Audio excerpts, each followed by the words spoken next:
So now we're going to move on to chat a little bit about Dakar and Formula E. Yeah. So the Dakar, I think stage 7 is the video that is out now.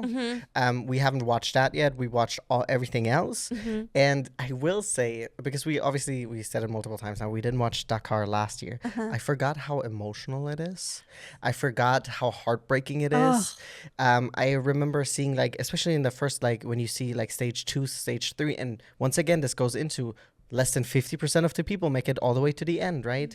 And then you see, especially with the bike riders, I think it's so breaking when you see them, like, they get hurt and then they're just sitting there by themselves in the desert waiting for the helicopter to come and get them, and then that is it, right? You might not even make it past stage 2, stage 3, and it's because the beginning of the Dakar is usually, I think, like, terrain-wise, very, very difficult. I mean, because it was really rocky. Very rocky, and I didn't realize that they only get 6 rear tires throughout the whole of Dakar. Oh, I didn't So realize you have that. to be very... you have to preserve them. And this year, for the very first time for the bike riders, it's also mandatory for them to wear the airbag vests. Oh, okay, good. So I didn't know that either. So then there must be a way to make it doable for Supercross. Yeah. But But I agree. I mean, Dakar is just, I mean, it's so gorgeous. The scenery. Stage 6, if you haven't seen anything, watch stage 6.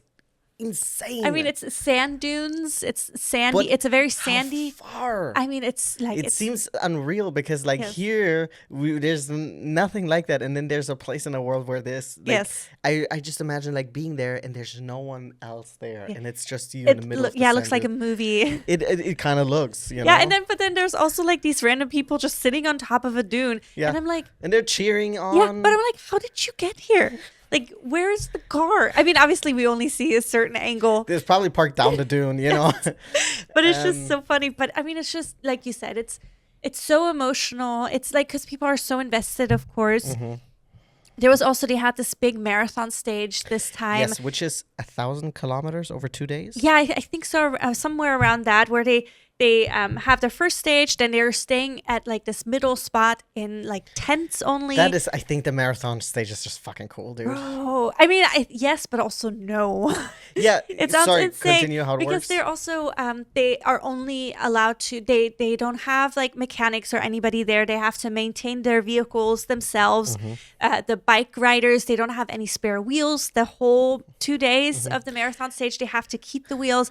One guy, he ended up using tape and also wires to keep the tire on, because you can also not go without the tire, because then the spokes are going to get damaged, which is even worse for your entire Dakar. And then I mean, I think there was even, like, some locals who were trying to help one of the riders, right? They weren't able to get it fixed, but it's like, that's a cool thing about rally. Like, people just help out, you know, if they're there. You see this also in the World Rally Championships. It's like, push, or put down the hood or something like that. But the marathon stage, where it seems like physically it just seems so exhausting, right? You're in this blazing heat. I was thinking about this the whole time, because also there's, like, these 2 British women. They're driving in the classic cars. Them. There's, like, this 2 a little bit older women in the classics. I think, classics, and they're just like, oh yeah, how hard can it be to build a car and then just drive? And they're like, there's YouTube videos for everything, which is true.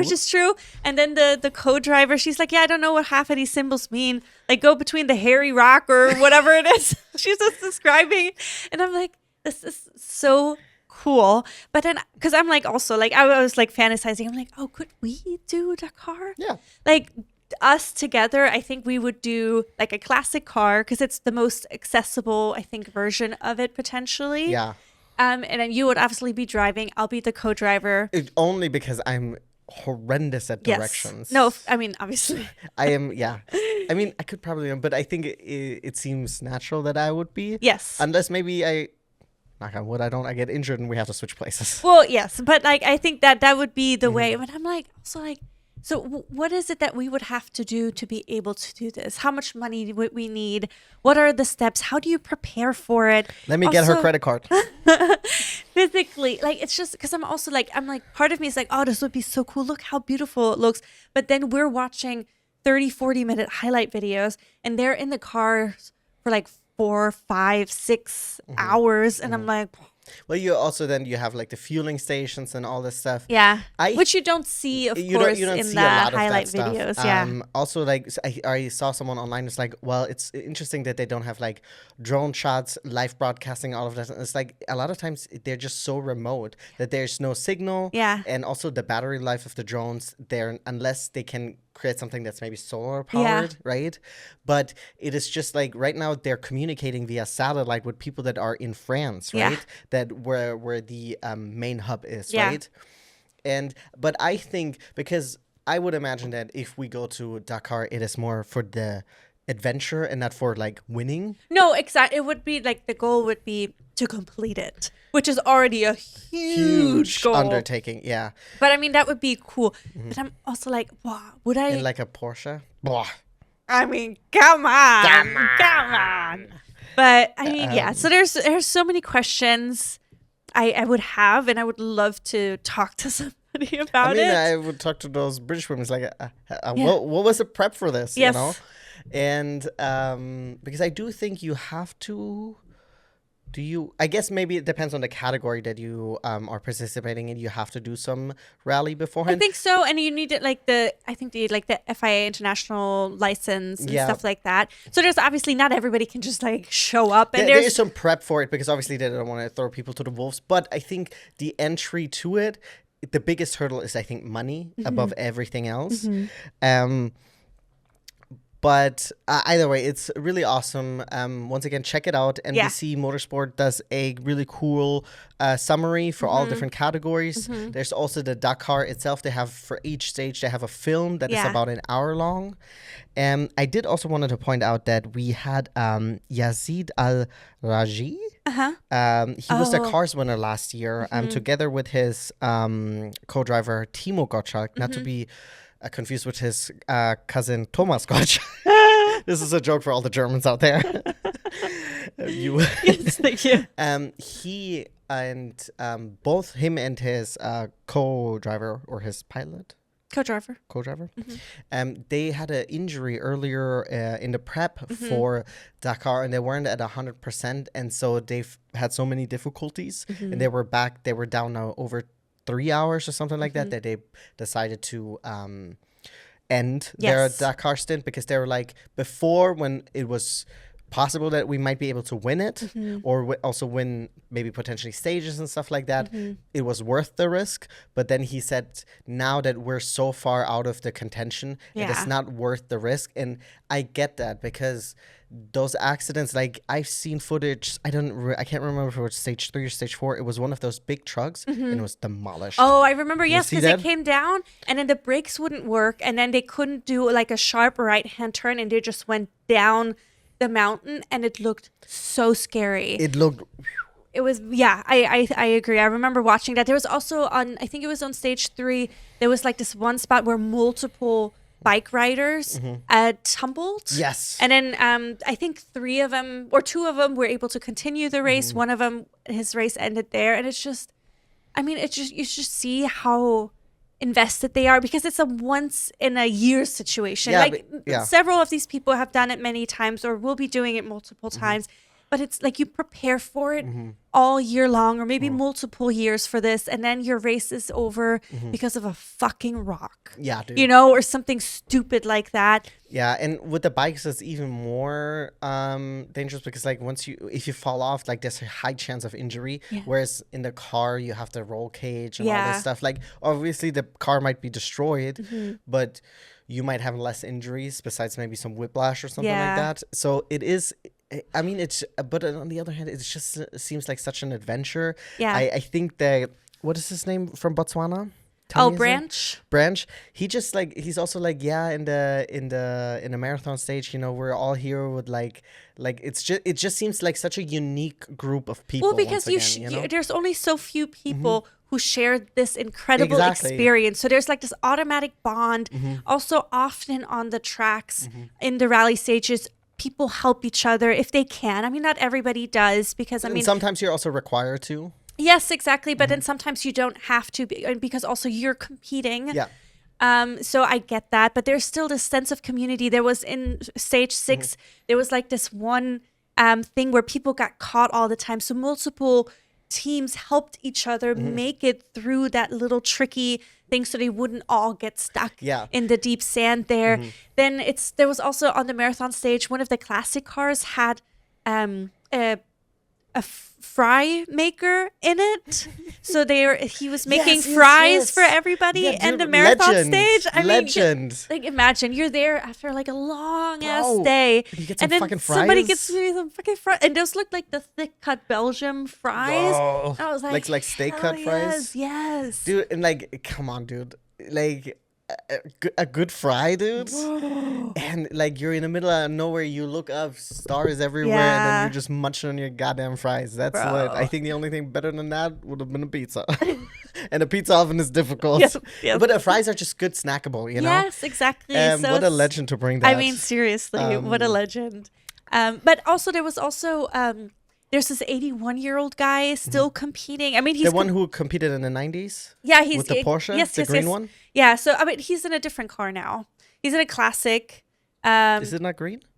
No, I don't think so. Oh. But I mean, it's just so cool. You have all different types of ages. You have different generations of people too. And this is what the cool thing about it is. I think for me, the first time watching it again this year, I was like, dude, Rally Raid is just fucking cool, dude. Like, don't get me wrong, Rally itself, World WRCR, when you're like in a set course, Yeah. is really cool. But I think Rally Raid, just like, you have a path and you figure out the fastest way, and there's no like practicing. There's not legs. It's just from A to B, and and you go for it. Yeah. It's just awesome, dude. Yeah. It's really cool, and I think I want to watch more of it this year. It just seems really awesome. Maybe I get to watch Leah Block. She's obviously back in rally. She did some Rally Raid last year, I think, right? So I don't know. Rally's just lit, dude. Yeah. It's just there's something associated with, I think, with the freedom of it, and it once again it just seems like such an adventure. It is. It's so different to like Formula One or like track racing because it's a little bit dirty. Yeah, It's rugged. yeah, It's like because this adventure. Formula One is like so precise down Yes. to, or your wing needs to be this. Well, because it's like you're on a specific track. You have this very specific racing line that you have to hit. Yeah. Like the specific apexes. But in rally, it's like, go for it. Yeah, and it's a lot more like go for it. And I think maybe once again it's like, obviously if you work a 9 to 5, you just take your regular day, you go to work and do all this stuff, right? And this just seems like the closest thing to like, once again an adventure, or to like what people did back in the day before we discovered everything, right? Yeah. You just go out there and you do your thing, right? That is true. That's true. I wonder if this is a little bit disillusioned, or no, if we're being a little bit like Romanticizing it. Yes. Absolutely. I mean, because it is a tough sport. Oh, You have to be 100%. a real athlete. You have to have physical and mental endurance. It's not something anybody can just show up. And also, No. like us dreaming about participating in Dakar, it's obviously not something that we think we could just show up and do. No. Like my it's back couldn't. I would need to do some crunches before that. Yes. Some back No, exercises. we would have to do a lot of physical prep, and obviously, I mean, wasn't it that picture of Carlos Sainz Sr. going viral of him being like buff AF? yes. So you do have to be good in physical health, because it is very exhausting on a body. Racing in general, you work with a lot of G forces and stuff Yeah. like that, and this is like a constant like rattling around. Last thing I wanted to bring up before we potentially Sounds move good. on, unless you have something, is that I think her name is Sarah Price. She's won multiple stages now in her Nice. In her Defender? Defender. However, due to them having such extreme difficulty in stage 1, they're still very far back in the Gotcha. championship. They lost so much time. They've won stages now. I think they won 2 or 3 stages, but she's still down quite a lot of time. That's because such I a think they bummer. lost like, what is it, 2 hours or 3 hours? Here, I'm looking. Sarah Price. Well, actually, she's just 6 minutes. Oh, Um. but I think in the overall. Yes. In the overall. No. Ranking within her stock category, Mm-hmm. she's 6 minutes and 25 seconds behind the top person. Okay, that is good then. Yeah. So this might have been information based off of stage 5 Yeah. that I'm telling you guys, and we're past stage Which 7. is also such an interesting thing again, because we're used to like it's about hundreds. a tenth of a second. And here people It's like 6 minutes, no more. yeah, right? but then not, you know, because I think in the bikes, The bikes are very close, right? they're so close. I mean, right now there's a 4 minute and 47 seconds difference between 1 and 2, but then there's only 30 seconds between the third one. But then that is like one stage, and like it can be topsy-turvy everything. What is it? Topsy-turvy? Not the word, is it? I don't know. It's like So, yeah, whatever. flips, flops, everything changes, you know? Whatever. But yeah, I mean, I'm so in awe of Dakar. We have another full week ahead of us. They did have a day break over the weekend. Yes. Can you tell me Carlos Sainz standing? He's fourth. Oh, wait. I looked up something wrong. Let me look up something correct here. Because I think leading... Price, sorry, it was like in the stage, she was only 4 minutes down, but overall, she's 2 hours and 36 minutes. Okay, so I was right. That was my because fault. I was like, goddamn, how did she make up 2 hours? But maybe she Yes. was like, have you seen Nitro in my and car? then, so you are wanting to know... If you have Carlos Sainz Sr. and then potentially Nasser. yeah, so Carlos Sainz Sr., overall, he's fifth. He dropped one down since. 10 minutes behind, Okay. 10 and a half Still minutes everything behind. to play. And Nasser Al-Attiyah is leading currently. Okay, nice, very by good. 4 minutes and 47 seconds. Also hometown hero, right? Yes, Multiple Dakar win, a legend. And then of when the we Dakar. watched it, it was him versus Carlos Sainz. Yeah. That's a at the end. great fight. Yes, you have exactly. two legends of the sport. And I mean, really. we do also have Sebastian Loeb, who's a huge world rally. First time in the car. He's in the car. Yeah, exactly. So in the Dacia Yeah. car. So he's sixth right now too. So he's Still everything to play for. yeah. I mean, we're have a whole week halfway left. through exactly. Yeah. So there's still a lot to do. And what I wanted to point out. Remember when we watched it, there was like this family that ended up getting disqualified because of a part. They were in trucks. They're both now in cars. Yeah. Yeah. So they're like, we bring this part over here. That's legal. No, because it was so upsetting because they were leading and they were so good. Were they Europeans? And right? then they were Polish. And then there was like some specific part that was not up to regulation. So then they ended up getting disqualified. yeah, but didn't make it both through scrutiny or something like both that, right? of them, Engineering? the dad and the son, are competing in the cars now. And the son is in 10th and the dad, I think, is in 16th. Okay, awesome. Yeah. But I Awesome. mean, still within an hour of Yeah. the other people. So And I think it's just cool to go also on an adventure with probably a family member or like your child. Yeah. That's really cool. yeah, You know? I think it's really cool. But anyways, so last thing we wanted to talk about very briefly is Formula E. Yeah. They raced in Mexico City this past weekend, or this weekend. Was it which race of the season? The second race of the season. They had last year in 2025. They had their first round in Brazil. So this was their second race of the season in Mexico. It's Sorry, is it Sao Paulo that they race, or is it Interlago? Do they actually no, race on I a track think or it's city? I think it's a city race if I'm not mistaken. I could be wrong, but for Mexico, since Mexico is a city race or street race, anyways, it has a similar-ish layout because they also have where they go through the The baseball stadium, stadium? but they go it through baseball? it. I think so, yeah. But they go through it differently. Yeah. I'm assuming the track's probably a little smaller. I think so. It's quite. It seemed like quite a small track, and it's really interesting. I'm still On the fence. deciding how I like Formula E. I also think it's very interesting that several of the riders on the grid have been with Formula E. Some of them from the beginning or for a really, really long time. So I'm not sure how much turnover there is or how many rookies get opportunities. But again, I'm not Is really Sebastian in the sport. it this year? Sebastian? Buemi, yes. Ooh, Sebastian Buemi. He had a great start because he was starting from the front of the grid, but then he was paying attention. It seemed like he was paying attention too much of the guy coming in second, and then he missed his braking point and went off track. He was able to come back in, But you lost a but it lot. was just such a Usually the grid is pretty. yeah, especially at the beginning, Yeah. and it was just such a not a typical mistake for him, especially Yeah. for somebody who's so experienced. Yeah. But for all the sim racers out there, hopefully it makes you feel a little bit better about yourself because it happens to everyone. Exactly. But yeah, so they were racing in Mexico, round 2. It is interesting, because you have the electrical cars. They're so fast immediately, you know? 0 to 100%. Like it's insane. And then they do have this attack mode, which they have to use strategically. And then also, of course, safety cars affect them differently. They do, if the safety car is out for a certain amount of time, they get additional laps added, which of course informs their calculations for energy levels at the end, because literally a % of energy makes a huge difference. Because they try to bring it down as they much as come they can. through the end with 0, essentially. Because they don't want to waste it. Yeah, which makes There's a lot of sense. There's no fuel testing at the end like in F1, Which is also which makes it interesting to me, because like a lot of the race gets determined towards the end of the race, and that's I was thinking Is that your of basketball analogy? Yes, literally what I was gonna get at. It reminds me.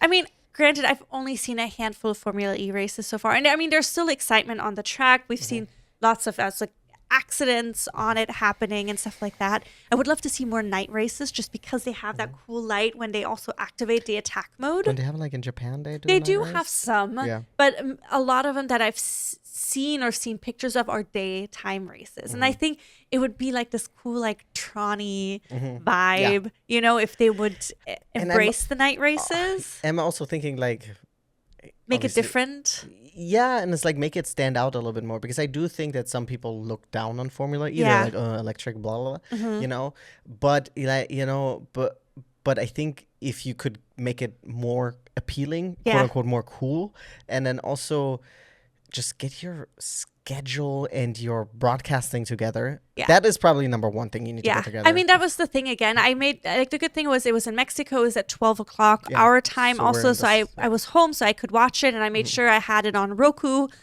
because that was the way to watch it, with either Roku or CBS. So I was able to tune in, and the coverage is nice. Idris Elba was there because he's also part owner of a team, if I'm not mistaken. And there's celebrities that come out there too, of course. I mean, it's the same thing. They do a grid walk and yada, yada, yada. So yeah, overall the race was from what I've seen, I did fall asleep a couple of times. I could see the noise too. Yes, right? But it's also, it's not because the race was boring. I had a really long week. And then I was laying down on the couch and watching it, and it was like... I get it. Yeah, I get no? it. Yeah. So like... my fault. I woke up at the right times though. When there was when there was like full course yellow, I was like, okay, I'm awake now. And then at the end, I woke up again for the ending, so that was good. But the big excitement was that Nick Cassidy, New Zealandish Kiwi, he ended up winning the race with a new manufacturer, Citroën.